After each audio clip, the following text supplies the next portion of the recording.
नमस्कार. मराठी राजभाषा गौरव दिनाच्या सर्वांना शुभेच्छा.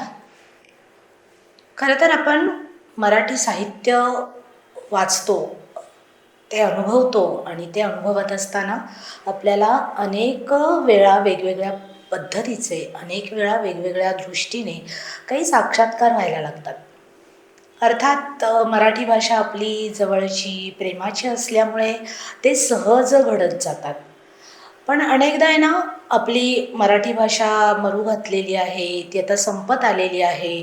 ती जितकी जपू आपण तितकी तिचं अधिक संवर्धन होईल असं नकारात्मक बोललं जातं. पण ते नकारात्मक बोलण्याच्या आधी अर्थात काही गोष्टी लक्षात घेणं फार महत्त्वाचं आहे, की आजही आपण मराठी भाषा तितक्याच ताकदीने बोलतो आहोत आणि ताकदीने ती पुढे नेतो आहोत. त्याचं कारण अर्थात हे आहे, की आपल्या आजूबाजूचं सगळं वातावरण आजही मराठी आहे. अनेक घरांमध्ये मराठीच बोललं जातं. हाताच्या बोटावर मोजण्या इतक्याच लोकांच्या घरामध्ये मराठी न वापरता इतर भाषांचा वापर बोलण्यासाठी केला जात असला, तरी मराठी भाषा आजही तितक्याच ताकदीने आणि तितकीच महत्त्वाची मानली जाणारी भाषा आहे. ह्या भाषेचं सौंदर्य आहे ना, जसं प्रमाण मराठीमध्ये आहे तसंच ते बोलींमध्ये देखील दडलेलं आहे. आपल्याकडे जितकं प्रमाण मराठीतलं साहित्य आज उपलब्ध आहे, तितकंच बोलीभाषांमधलंही साहित्य आपल्याकडे उपलब्ध आहे. अर्थात बोलण्याचं प्रमाण कमी व्हायला लागलेलं असलं तरी आजही त्या अस्तित्वात आहेत.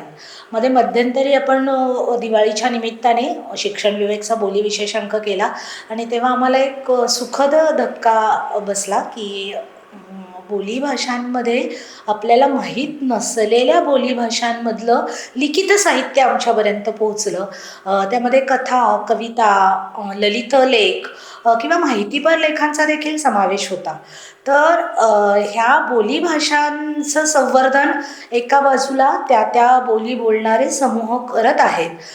पण ते जर अधिक जाणीवपूर्वक, अधिक प्रयत्नपूर्वक केले तर या भाषांचं जे दीर्घत्व आहे, जे दीर्घकालीन राहणं आहे, ते अधिक वाढेल आणि त्या अधिक वाढण्यासाठी त्या बोली बोलणाऱ्या व्यक्तींनी आपापले समूह तयार करावेत. त्या समूहांमध्ये, त्या गटांमध्ये आपल्या बोलीला महत्त्व द्यावं, त्या बोलींमध्ये संवाद साधावा. तो संवाद साधत असतानाच त्यामध्ये अधिकाधिक लिखित साहित्य कसं येईल याचा विचार करावा. अगदी आपण फेसबुक किंवा इंस्टाग्रामसारखी समाजमाध्यमं वापरत असू, तर त्या समाजमाध्यमांवर देखील आपल्या बोलीतून व्यक्त व्हायला काही हरकत नाही. त्या दृष्टीने आपल्याला हे एक दस्तऐवजीकरण उपलब्ध होऊ शकतं. विविध भाषा आपल्याकडच्या खरं तर नोंदणीकृत होऊ शकतात. आपल्याला अनेक लोकांपर्यंत या सगळ्या भाषा पोहोचवता येऊ शकतात आणि त्यासाठी समाजमाध्यमं अतिशय सक्रिय असतात. त्या दृष्टीने त्या भाषा बोलणाऱ्या, बोलीभाषा बोलणाऱ्या भाषकांनी ते सगळं आपलं लिपिबद्ध साहित्य करून किंवा आपलं म्हणणं, अनुभव किंवा जे काही ते म्हणता आहेत ते लिपिबद्ध करून समाजमाध्यमांमध्ये जरी पसरवलं तरी अनेक प्रकारच्या बोलींचं संवर्धन व्हायला सहज मदत होईल. जसं म्हटलं तसं की अनेक समूह आपल्याला त्याच्या बोलीनुसार तयार करता येऊन अनेक वेगवेगळे उपक्रम देखील या बोलींच्या माध्यमातून घेता येऊ शकतात.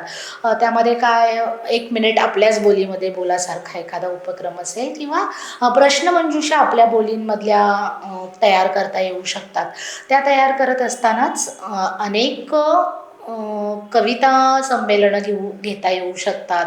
अलगसारखा एक नवीन जो कथेचा प्रकार आलेला आहे, त्या प्रकारामध्ये आपल्या बोलीमध्ये लेखन करता येऊ शकतं. असं त्या समूहांनी आपापल्या पातळ्यांवर आपण जिथे राहतो, आपल्या परिसरामध्ये जी बोली बोलली जाते त्या बोलीमध्ये आपण आपल्या ह्या बोलीचा एक समूह तयार करूया आणि त्यातून आपण अभिव्यक्त होऊया. आजच्या मराठी भाषा दिनानिमित्त, मराठी भाषा गौरव दिनानिमित्त हा संकल्प करूया आणि आपली बोली, आपली जबाबदारी या भूमिकेतून आपल्या बोलीकडे पाहूया. धन्यवाद.